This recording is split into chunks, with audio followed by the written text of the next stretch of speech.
Okay. All right. Good afternoon, everyone. We'll go ahead and get started with the Finance and Personnel Committee meeting, Monday, August 10th at 5:30 p.m. here. We'll start with roll call. Mayra Reyes, Juan Cifuentes. Judd Lofsche. Michael Engel. Bob Helverson. Thank you. Did we have any public comments? There were no public comments. And on to informational items with Dr. Engel. All right. Well, tonight we don't have any donations, but I promise you we will be having some donations at the September meeting. We've already got some in. So Okay. no donations for tonight. We do have the June financials in there, and also June 2026 payroll report is also in the board packet. Any questions on that? I have just a brief question on, comparing May to June, it's kind of like double. So is it Yep. just closing out the books or what is it? So that's a great question. So we actually run all the summer payrolls in June. So you'll notice June's always a very heavy payroll month. So we end up running not only June's two normal payrolls, June 15th and June 30th. We also run all the all the retiree accounts, the 6% that are there at the end. We also run July 15th, July 30th, and August 15th payroll checks as well, because they have to hit on the last fiscal year as well. So everything is fully encumbered and out the door. So it's a very heavy month. Yeah. Mhm. Okay. Is that And- because you get the real estate taxes and the evidence-based funding? Well, evidence-based funding is paid out twice a month. It's paid out on the 5th Oh. and on the 20th of each and every month. Oh, The only thing that's a little bit more cyclical is the property taxes. They come in. So there were some June payments and some May payments that did hit the books for those time periods. But yeah, that's on the revenue side. But on the expenditure side, those are going to be the largest ones. And don't forget also, we normally typically have those two June board meetings where we do the AP run, the accounts payable run. So we have those two, but we also put in that June 30th last minute one. So those any items that need to hit June 30th and be expended by June 30th also hit that third AP run as well. Good question. Thank you. You're welcome. Any other questions? Okay. No. All right. Tonight I've got a budget presentation for the 2026-27 budget. We did go over it in full board at the last meeting. I was going to present it tonight, kind of a truncated version, if you will, an abbreviated version, because I know we only have a half hour here. So I'm going to go through it. The one thing that I will update the board on is we did add an additional slide for our the community eligibility provision. It's our CEP. It has to do with food service. And we did have a board request to look at TIF revenue and what that might have cost the district. I did put in an inquiry into the city, and we have not gotten that information back as of yet. So I just want to give everybody an update on that. So, board members, just tonight for the Finance and Personnel meeting, as well as the whole board, Dr. Engel will go through these really briefly, especially for the ones that haven't been updated at all. At any point in time, please feel free to ask any questions. We just want to make sure we honor everyone's time as well. And then just a reminder that we will vote for a resolution during the full board meeting tonight on this, okay? Right. Thank you. Okay. All right, next slide, please. So going back, these are the 5 recommendations that came back from our financial consultant. Again, the most important one is the one highlighted there. It's urgently focused on right-sizing the district to adjust for declining enrollment. And that is something that this budget will hopefully help address as long as we continue making set adjustments in future years as well. Next slide. So here's the timeline. I want to say, Member Lofsche, we did update this because it did have the resolution for the 5036 budget on the previous slide, or excuse me, previous time we presented. It is up for tonight, so there will be a resolution later tonight in full board, which then triggers the legal notice of publication for the hearing, and we will have the budget on full display here available at the district as well and up on our website. So that'll all be literally starting tomorrow morning. Okay. We still are going full board on 9/21. There will be a public hearing that night. And again, during open session there, we'll have the board approve the FY27 budget. Next slide. Again, these are the same revenue projections and fund summaries. So you can see total revenue, 265 million. Next slide. This is again broken down. You can see a vast majority of the funds are coming into the ed fund, followed by buildings and grounds. Those are our two pretty much largest categories of funds, and we do have some in transportation there as well. Next slide. As you can see, 2/3 of our budget come directly from the state sources, over $180 million. Okay, we have $60 million in local and $25 million in federal revenue coming in to equate to that $265 million. Next slide. So this is the local funding. As you can see, we have the sources there. We have our tax dollars, corporate personal replacement property taxes, earned interest, and obviously some miscellaneous financial donations, fees, et cetera, that are there. Interest revenue is still pretty strong. Right now, we're still averaging about 4.3%. We're anticipating about $4.3 million in revenue and earned interest and an additional $300,000 in miscellaneous. And again, repeating what I had said last time, some foregone revenue through tax abatements, over $6.4 million since 2008, and obviously under levy and compounded since 2008 of just a little bit over $15 million. Next slide. This is it broken down visually. As you can see, there's the levy year on the far left, this consumer price index, the foregone levy, then the foregone total, and then obviously the accumulated there, and then the abatements. Okay, you can see in total, this has cost the district a little bit over $21.4 million since 2008. Next slide. So state funding sources, we're going to talk a little bit about evidence-based funding tonight. We did get the numbers. We are still in tier 2. We're receiving just a little bit over $2 million in new funding. So it was, I want to say $2,048,000 coming in. Again, that's pretty right on target for tier 2 funding. We were 29 spots away from tier 1 funding. We were pretty close. We were, what was it, 83/100ths of a point away from the new tier. I will say the adequacy level from 26 to 27 did drop. It went from, I want to say 75% down to 71 point something percent. I can get you the exact numbers. The whole state did actually drop a little bit. We saw a lot of migration from tier 1 into tier 2, and we saw some regression from districts that were in tier 4 to tier 3 and from 3 into 2. 2 seems to be kind of the common pot where the state's sticking a lot of districts for this most recent year. Next slide. Again, this is our state and federal grant funding. This is every single grant that we've had since 2025 through current. As you can see, a lot of the state grants have remained flat, and each and every year, our state and federal has been dropping. You can see almost $23 million in FY25, 18.3, and for FY27, about 16.5 million. Next slide. So this is the direct certification slide. This is a brand new slide. I actually brought in Sandra Monara. She helps us with all of our food service and with direct certification and applying for direct certification each and every year. So this is important. I wanted everybody to kind of take a look here. As you look, it goes back to 2018-19. July DC stands for direct certification DC, and then annual certification is that was the amount for the entire year. So July is always going to be the biggest month of direct certified because it's a carryover from the year prior and it starts off the new fiscal year. As you can see in 2018-19, we had 9,000 plus direct certified, and then annual just under 11,000, and that's our enrollment. You could see the percentage breakdown. We had 82.3% of our students, okay? The high point was in 23-24, we're at 88.1%. The year after that, as you could see, was dropping to 80.7%. 25-26, 71.9%. And so far, we only have the direct certified for July for 2026, but for 2026-2027 school year. But if you'll notice, the previous year went from 6781 to 5862. It's a 900 student drop. Okay, it's significant. For the last 3 years, we've been seeing an 8+% decline each and every year. And Dr. Halverson will comment here a little bit. Dr. Engel, can you provide a little bit of the insight as to how people qualify for CEP and kind of what some of the trend data shows us as far as the decline? I know there was a large spike coming out of COVID there, and then it wasn't just East Aurora, but throughout the state, some trends that we've noticed with that. Correct. There have been some federal changes to both the SNAP and TANF program. A lot of it has a work added component to it as well.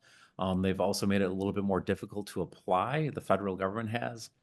And we have personally noticed here in East Aurora just a natural decline in that sense of comfort, if you will, of parents and families with the government right now. And even though they need the said benefits and they want to apply for said benefits, there's not a comfortability doing that.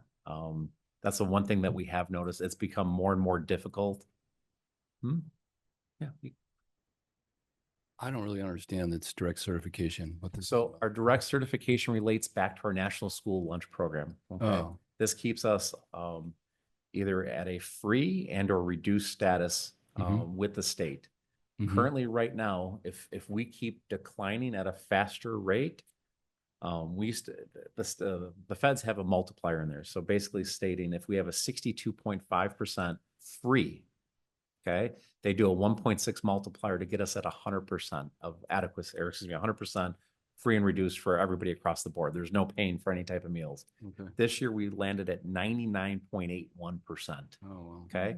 So the district will have to come up with 19/100ths of 1% to make it fully free for every single student for breakfast, lunch, snack, and supper program. Okay. It equates to about $14,000 annually. 14,000? Yes. If you look at our whole entire food service program, okay, including both of our vendors, it's a little bit under $8 million. Okay. So it is a small percentage, but if Tiny. we continue, Yeah. Correct. If we continue Mm-hmm. to not have enough parents or families recertify and our numbers keep dropping, right, that percentage will grow. The delta will grow between 100% and what the district has to make up to get us back to 100% free. So is it dependent on both whether a family qualifies for SNAP and TANF benefits and student enrollment?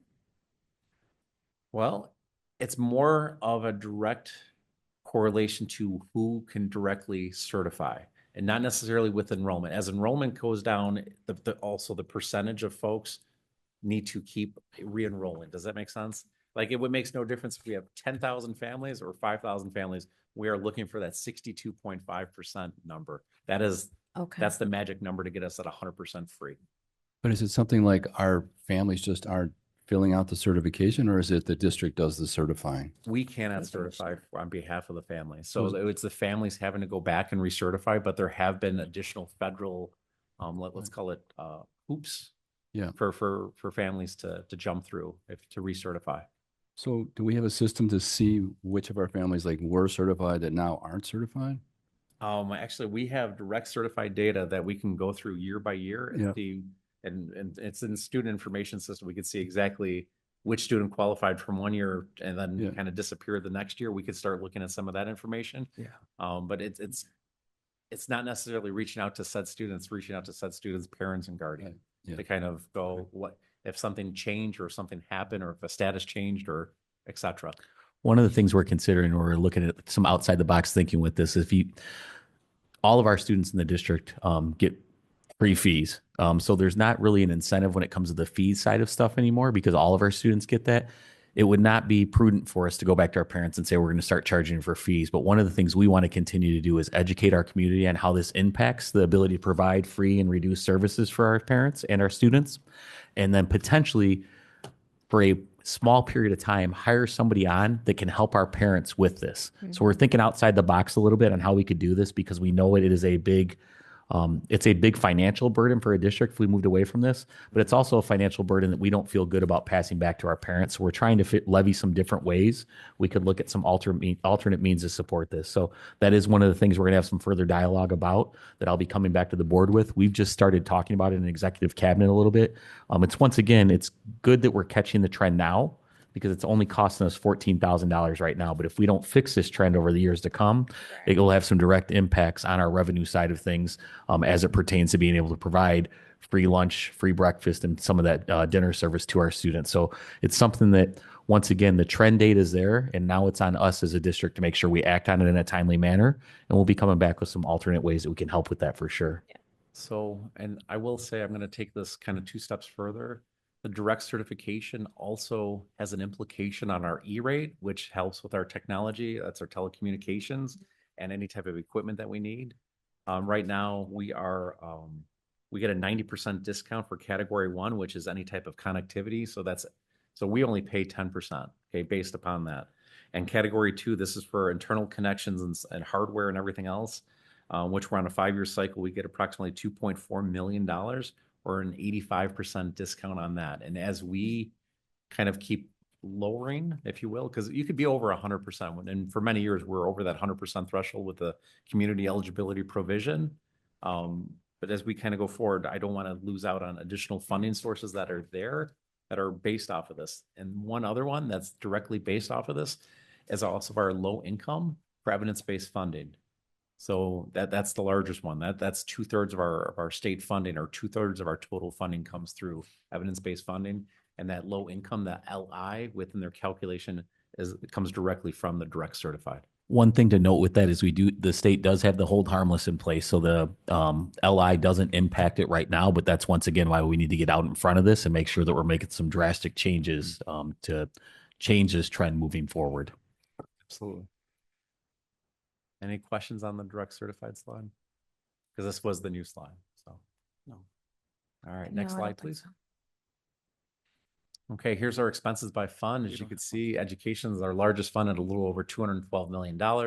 O&M at just over 18 million, debt service at 13.75, transportation at 20, and Social Security IMRF at about $7.4 million. The total is $272 million. We also have the lease certificates that were set aside. So $9 million is going towards phase 2 HVAC project at the high school, and that is a separate set aside there, and that's 3.3% of our budget as well. Next slide. Here it is visually broken down. On the left-hand side are kind of our operating expenses on the capital projects, and it's blue kind of circle pie, if you will, on its own. And again, you can see a vast majority there is it's all being spent in the ed fund. Next slide. This is everything broken out by salary, benefits, purchase services, supplies, materials, capital outlay, and other objects here. So you can see a vast majority of our expenses are salary and benefits.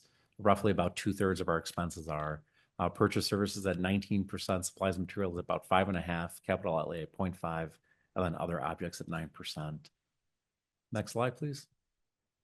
Again, this is it broken down. As you can see visually there on the left-hand side, 2/3 is between salary and benefits. Next slide. Again, this is the trend that we're seeing right now with staff and enrollment. As you notice, that orange line going through the center of the graph, that is our enrollment. It has been declining. We're down 17%, while staff has increased by over 3%. So you're showing two divergent lines there. We need to start following the enrollment for sure. Next slide. We did some post-COVID hiring. As you can see, we did the student trackers, data analysts, behaviorists, math specialists, reading specialists, and social workers and graduation coaches. And those were there as added positions to help students get back on track. Next slide.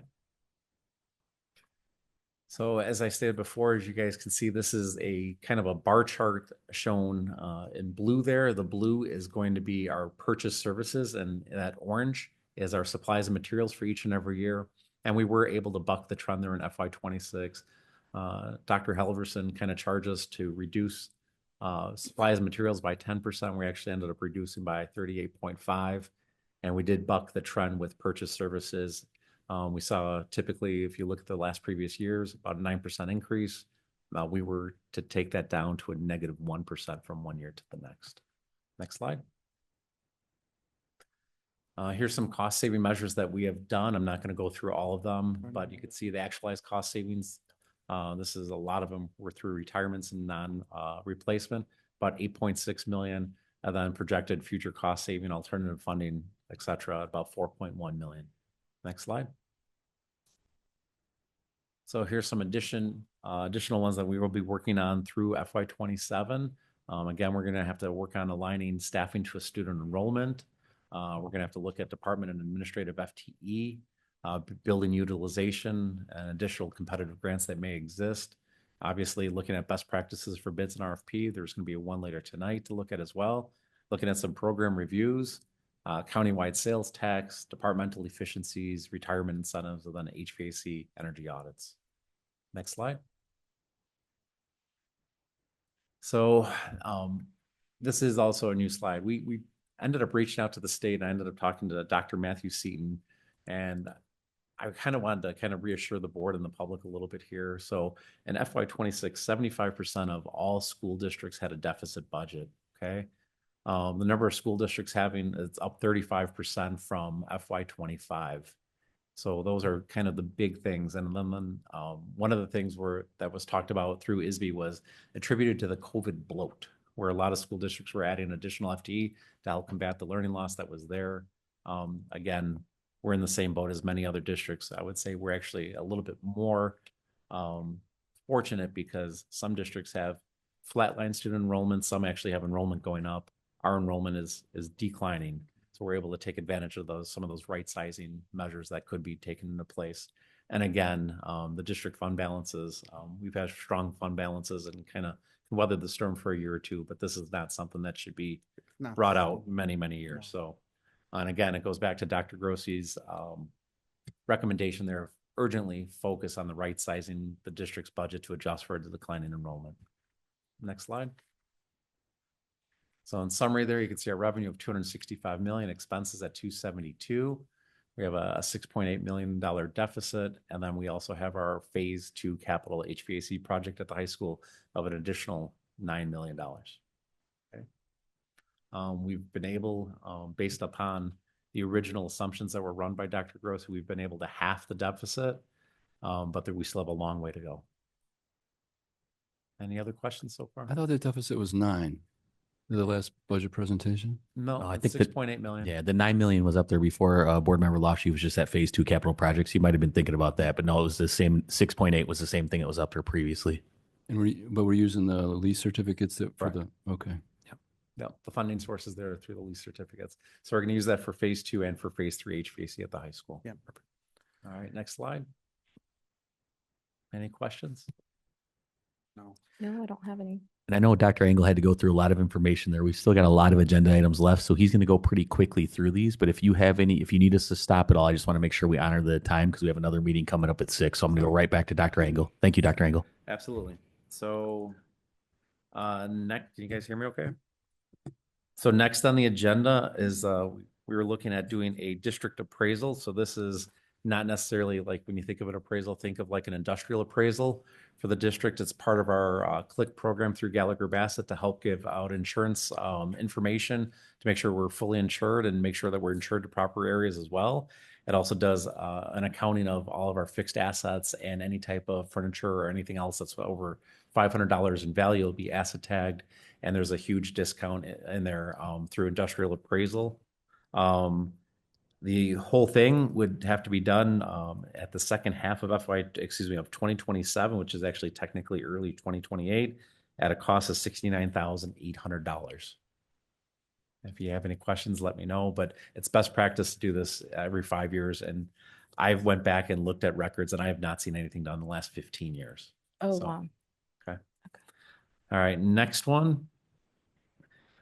This is for the recommendation to approve the purchase of one activity vehicle. We have one activity bus from 2008 that is non-operational. We're looking at doing a Ford Transit through the co-op. It's state pricing through, if I remember correctly, Curry Ford in Frankfurt, I want to say. Andy Allen and I had spec'd one out. The best way to look at it is we have approximately 45 overnight trips annually with 10 or fewer students.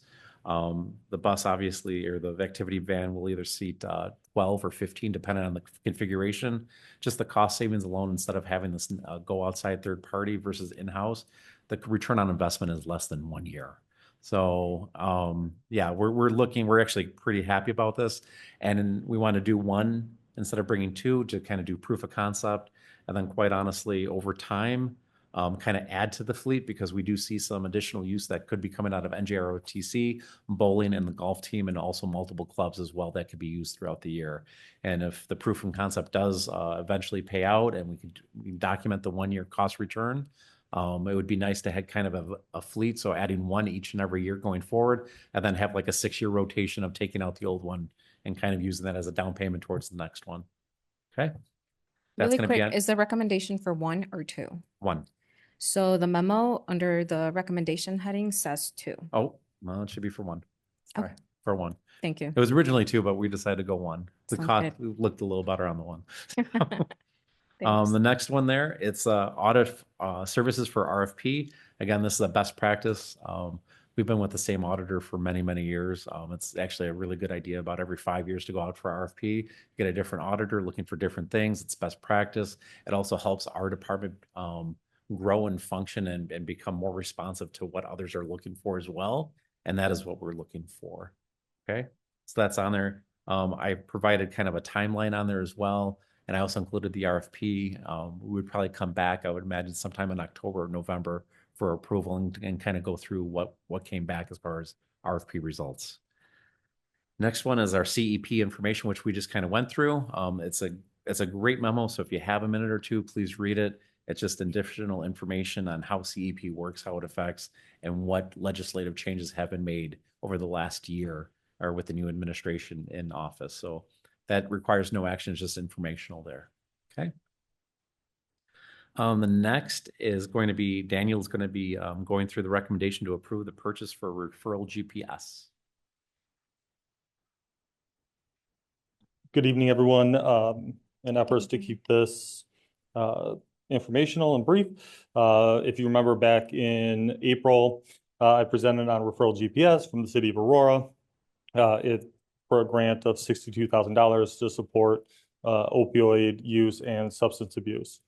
A part of that grant was information about using referral GPS as a way to allow for families and students to submit their need anonymously and confidentially. And so that's what we're bringing information here tonight for, to make sure that we are able to go ahead and go forward with that purchase. And this one, once again, was just informational. We just wanted the board to be aware of it because it was all grant funded through a separate grant with the city there. So just wanted Okay. informational. Thank Thank you, Mr. Ulrich.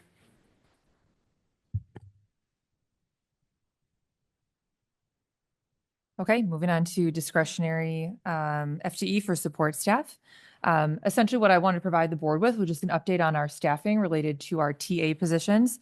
If you look at the second part of the memo, you'll note that we have a total of 255 TAs, including 181 specifically for special education, 42 bilingual, and then 32 between our early learning and adventures programs. What we'll be requesting at the August 24th board meeting is a discretionary 5.0 FTE, knowing that our needs will change at times due to student needs, transfers, et cetera. And for that reason, we'd like to have some discretionary staff on hand so we don't have to bring each of those individual cases back to the board. We would only use that as needed. A good example of that would be a student comes into our district, qualifies for a one-to-one, and as opposed to having to wait for the cycle of a board meeting, we'd be able to get that student the services they needed right away with an outside IEP coming from another district. So that's the rationale behind it. Great. All right, if no questions, we can move on to the administrator evaluation plan. We wanted the board to be aware that we've made some pretty wholesale updates to the administrator evaluation to align it with the Illinois performance standards for school leaders. These are 6 standards that we all work towards. And in addition to that, the goals are now closely aligned with school improvement plans and departmental improvement plans. We hope this will be a really meaningful process, very interactive between evaluators and administrators. I won't go into any more detail because of our timeline this evening, but I would encourage you to take a look at the administrator evaluation plan, as well as the instrument, which are both included. Special features include that now all administrators are going to have the same framework and the same timeline, with evaluations being completed by March 1st annually. All right, any questions? Great. The next 2 items come from our middle school and high school respectively. The first is the middle school band overload, in order to ensure that our students can enroll in band, even though it is offered during the same instructional period as reading intervention and Spanish language arts. And so this is just to level the playing field for our middle schoolers across the board. And you'll note 2 single overloads to accommodate that. Julie. Yes. Just real quick, for the administrative evaluation plan, Yeah. I see a memo, but I don't see anything attached. You said there was something supposed to be attached? Oh, no. There should be. I don't know if it didn't pull for some reason. You have just the memo, the one pager? So yeah. Okay. Well, there's a lovely attachment. We'll make sure to get that out to the board. It includes both the evaluation plan and the instrument, which is much more insightful than the memo itself. Yes. Thank you for that. Mhm. Then we move on to number 13, the high school CTE overload requests. You'll note that the overloads being requested are for the full year.